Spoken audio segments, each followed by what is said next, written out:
Hi hello today நம்ம Swiggy Zomato request Petpooja owner டேஷ்போர்டில் எப்படி ரைஸ் பண்ணலான்னு பார்க்கலாம். அதுக்கு நீங்கள் ஃபஸ்ட்டு உங்கள் ஓனர் டேஷ்போர்ட் லாகின் பண்ணிக்கோங்க.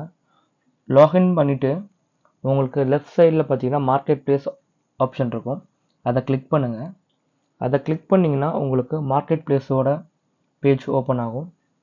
மார்க்கெட் பிளேஸ் பேஜில் இன்டிகிரேஷன் ஆப்ஷனை கிளிக் பண்ணுங்கள். இன்டிகிரேஷனில் உங்களுக்கு ஸ்விக்கி ஜொமேட்டோ போன்ற தேர்ட் பார்ட்டி எல்லாமே உங்களுக்கு டிஸ்பிளே ஆகும்.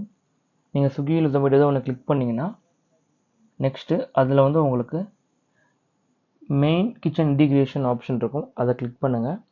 அதில் உங்களுடைய ரெஸ்டாரண்டோட நேம், உங்களுடைய ஸ்விக்கி ஜொமேட்டோவோட ஐடி, உங்களோட மொபைல் நம்பர், உங்களுடைய மெயில் ஐடி, ஃபைனலாக நீங்கள் வச்சுருக்க உங்களோட மெனுவை நீங்கள் அப்லோட் பண்ணிட்டு சப்மிட் கொடுத்தீங்கன்னா உங்களுக்கு ரிக்வெஸ்ட் ரைஸ் ஆகிடும். தேங்க்யூ. பெட் பூஜாவில் வேறு ஏதாவது டவுட் இருந்துச்சுன்னா இந்த நம்பருக்கு நீங்கள் காண்டாக்ட் பண்ணுங்கள்.